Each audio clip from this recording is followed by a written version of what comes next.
working with the local church to take the hope of Christ to every student in the United States. This is First Priority. Now here are your hosts, Steve Cherrico and Brad Schelling. Welcome back to the podcast, everybody. My name is Steve Cherrico, and this is Brad Schelling. It is good to be here. It is good to be here. Welcome back. It is a wonderful day today. Yeah, in Tennessee it is. Mm-hmm. I don't know across the country. Do you know what the weather's like across the country? It is a beautiful day today. It is. No time stamping, no date stamping. Nope. It is just gorgeous. It is gorgeous today. I'm glad everyone's enjoying it. Absolutely. Wherever you're listening, if you're driving or Absolutely. sitting in your office, at home. Yep.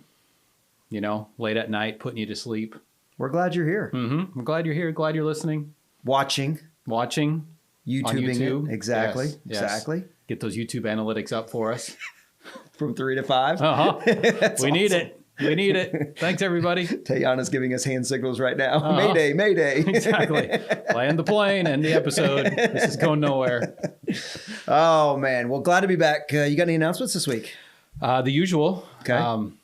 Scholarship applications are open. Awesome. So advertise that to your high school seniors. Get those in. We've got them started. They're coming. It's great. Got some great applications in already. It's great. As said before, we're locking in the details. We're hoping to give 11 away. Come on, man. This year. So at the moment, optimistically, I mean, we don't have 11 applications yet. So everybody who applies gets one if all things come to pass. You call your daughters, I'll call my son. Tell them year 2 is completely If they were high appropriate. school seniors. Oh, shoot. Yes. Okay. All right. Sorry. All right. That was last year. Okay. Just checking. But that's out there. We did a save the date already for spring meetings. Those are coming up here in May down in Decatur, Alabama, and South Florida for chapters. If you're running traction with our district, or as a chapter even, inviting you in, running traction, we're going to do that the 3rd week in May. So Nice. got those dates out there for you as staff and other volunteers who want to come and just evaluate the year and make goals for next year. It's great. And if It you're should be a new good to time. us and don't know where to find these things, firstparty.club. You can scroll to the bottom and it has all the tabs, has all the information. We'll get you just about anything you're looking for. Or our socials, Oh, there you go. Facebook, Instagram. Okay. Those type of things are out there, I believe. I could glance over at Tayana, but then I wouldn't be looking at a camera to know for sure. But those type of things get out there once in a while as well. Okay. All FP right. of America. First Party FP of America. Yep. Cool. So what do we got going on today? We're continuing the conversation. We had Larry on last week. Yep. What a guy, Well, he's in my area. And No wonder. I'm a fan. right? As it should be. That's a club coach who gets it done. That's right. That's right. If you have not listened to last week's episode, go back, do so. Definitely. You missed a good one. Definitely. Skip this, hit pause, go back, listen, jump right in. We're going to continue talking today about church partnerships, local church, pro-church, multi-church, all the angles that we market ourselves with to say we're about the local church. Yep. So, Well, and just really engaging the local church with the idea that school ministry is not just important, it's critical. correct. It's crucial. Correct. It is. Right. It is. My analogy with that, I don't know that I've said this on the podcast before, but it's the Dead Sea analogy, right? Oh, I'm ready. Why is that sea dead? It's because it doesn't have any tributaries out, right? Everything comes in, nothing goes out. So it just gathers when you just have stuff going in, you just gather all the junk, right? Got it. A lot of ministries, student ministries are the same. They gather students in, but then they don't send them back out. And that's really when we want to talk about engaging churches in school ministry, it's sending those students back out to the school. That's the tributary back out. Not saying you're getting rid of all the junk, right? Nope. The analogies only go so far, but it's that outflow for your student ministry to come full circle back in again, right? It's to keep the ministry healthy and regenerate itself and breathe life into what you're doing as a ministry. You're right. And I don't know if you remember this, but when we recorded with Ben Trueblood from Lifeway Student Ministries maybe a year ago now, close to a year ago now. Probably about a year ago. Ben was talking about the latest set of research they had done Mm-hmm. when it came to why students either leave or their faith is sticky when they go off to college. Mm-hmm. And there were 3 things, but one of those 3 was that a youth ministry makes their daily life missional. Mm-hmm. Right? Whatever their daily activity is, whether it's their ball team, whether it's the scholastics and the academics, or that they have a missional component to the way they engage students, so that it is not just inward, it's outward. And what it does is causes students to engage their faith on a greater level. Yeah. Thus, when they go out on their own, It's no longer something they're trying to figure out, and they're trying to figure it out, but it's no longer something that they walk away from. Now it's something they walk into. Hey, every opportunity for me is an opportunity to share about Jesus. Yeah. Sticky faith. It's sticky faith. That's right. That's right.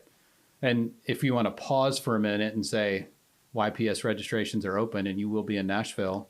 Yep. Again, you talk about Ben Trueblood. Yep. Come visit us. Come check that out. I believe slulead.net. .org. .org. Yeah, slulead.org. And well, actually, the first party team will be in Dallas. Okay. They'll be in South Florida at the Orlando one, and we'll be at Nashville. There you go. Yeah, and I'll be at 2 of the 3 of those, which is super big benefit. Right. Excited about that. Yeah. You're right. So, yeah, come check us out there. You might be able to get on a podcast. There you go. Mm-hmm.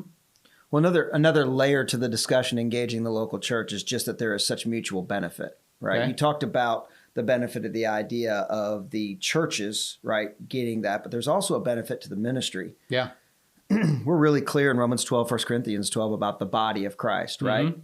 And what the students don't know, because they don't know what they don't know, Mm-hmm. is when they walk on campus, they're not just 3 or 4 kids from a youth group out at a school campus. Yeah.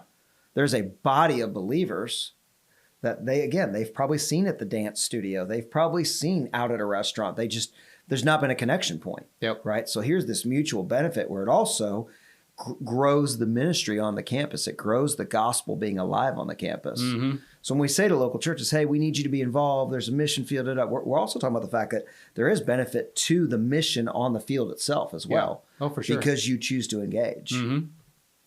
Well, and your story reminds me of being at Sioux Falls and my church up there. Walk into the room, there's 60 kids sitting in the room, Mm-hmm. but they go to 16 different schools and they do feel alone. You know, there's some of them are on the basketball team, some of them are on the volleyball team, some of them are in the band, some of them aren't in sports, they don't have a thing, but you know, they don't feel like there is a body of believers at their school because they're told they can't talk about it. Yeah. And so they don't, and then they get isolated. And this is a remedy to that for the students in your ministry. Yeah. Yeah. I think one of the things that we should discuss in the midst of this too is one of our uniques. Mm-hmm. It's not just ours, but one of our uniques is that we are so local church based that, you know, Connect Week, which is one of our 4 weeks, right, is all about connecting a student back to the group of students that are going to be on that campus, Mm-hmm. and then helping them find a home in a local church. Yeah. Right. That we are so keyed in on the 4 Gospels because we can unite the church around the 4 Gospels. Mm-hmm. Everybody can walk in and say we're on the same page there, right? Yep. But then students need to find a community of believers that they're with on a regular basis, which is the local church. And so that's one of the things I do appreciate about the ministry is that we are always thinking about, man, how do we help this student go from life here to life out there? And that's by plugging them into a local church. That's awesome. And them seeking and searching for it. Yeah. Yeah. You want me to tell a story? I think you should. Okay. Yeah, I'm on a lot of newsletters from our chapters, and the one that just came yesterday, actually, out of Shreveport. Michael Butler. Shout out to Michael. There you go. Yeah. Here we go. We've seen a girl in our local middle school place her faith in Jesus Christ. Celebrate right there, right? We start that. Angels did. And is actively searching for a church to attend. Her travel arrangements have hindered her ability to attend some of her friends' churches. Her parents don't go to church, right? And so she's not able to get over to her friends' churches all the time, but that has not stopped her from trying. She recently reached out to one of the partner churches because it is close to her house. She does not care if her friends know. The friends she knows attend that church. She's simply trying to find a place to grow in her faith. Isn't that cool? Middle school. Reached out to a church in her neighborhood to see if she could come attend there. They're looking for churches. Let's go. They're looking for identity. They're looking for hope. They're looking for somebody to say you belong. Right? Right? Gosh. It's crazy. It's why we engage churches in school ministry. It's because those students in those schools, like you just said, they're looking for love in all the wrong places. Yep. We could sing the song, but then everybody'd stop listening. Yep. And we need the church to be there. I think what's neat about that story in particular for me is it is easy to tell the story of being a frustrated, moral human being frustrated with the immorality that is alive and well on the school campus. Mm-hmm.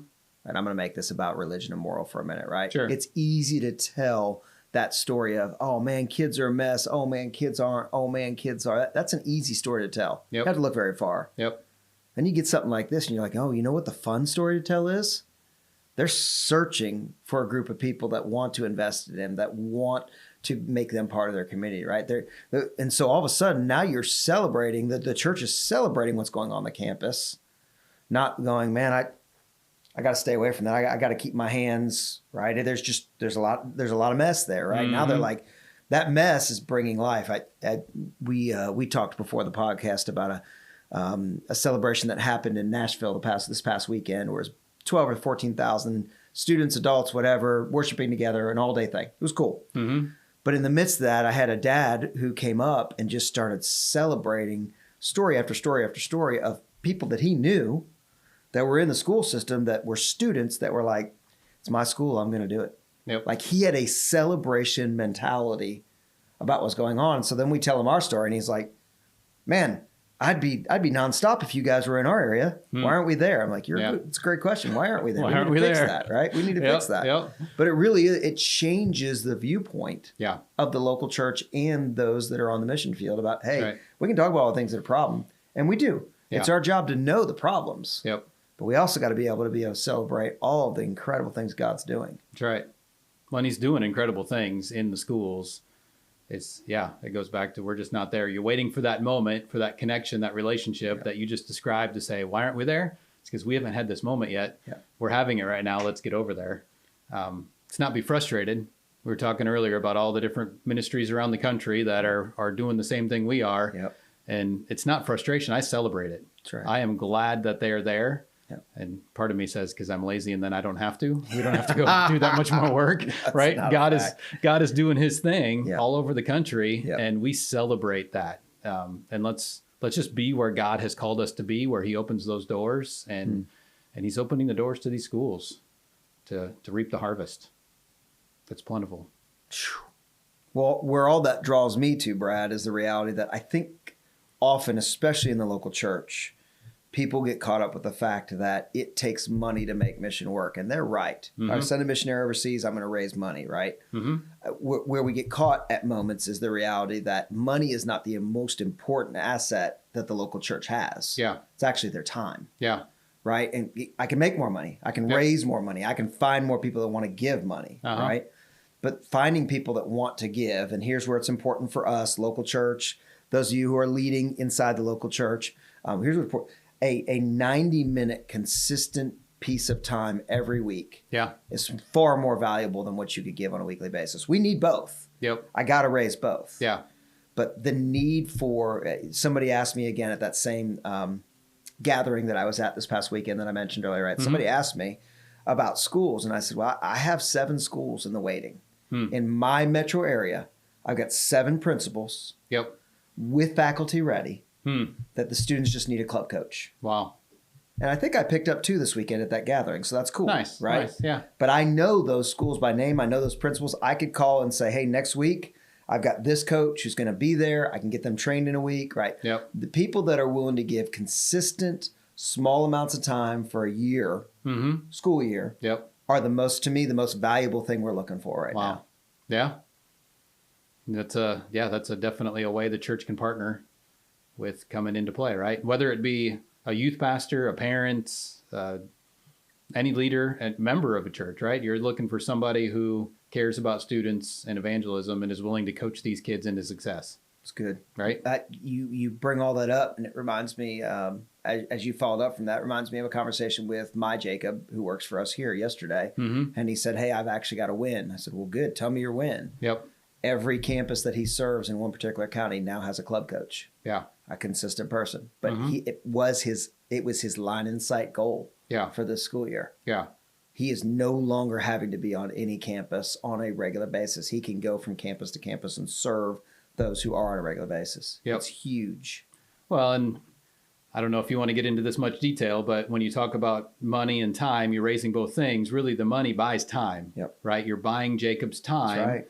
So he can put 40 hours a week in and network the church. But Jacob can't be in every school. The reason Jacob can oversee 20 to 25 schools which is different than some of the other models that are out there. The reason he can do that is because he's not at those schools 90 minutes like the volunteers at the church are, right? He's empowering the church to come in for 90 minutes, be a part of these students' lives, help them lead, and then they go again. But Jacob is overseeing all of those things, and that's where that you're buying somebody's time so that somebody else can give their time in there. But without that, it just doesn't happen, right? They're like, well, what do we need that for? Well, it's because in America, that's not happening. We're all too busy. We're all too distracted. We're trying to just bring this focus. This is our focus.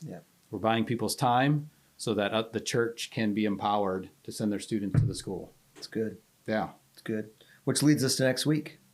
What's next week? Next week, we've got our next discussion, which will be with Ryan McMichael. Yeah. And he's going to further this conversation about how he actually does church partnership in the territory he's been given for First Priority Greater Nashville. And that's a perfect conversation because he was in the local church a long time, stepped out here recently, and came on with First Priority Nashville. And I'm looking forward to talking to him.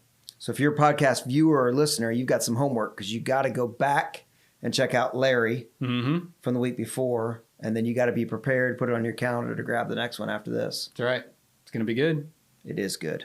Cool. Well, thanks everybody for listening. If you haven't done so, hit that subscribe button. It helps us continue to get the word out to other people. And we're just thankful for each one of you. Till next time.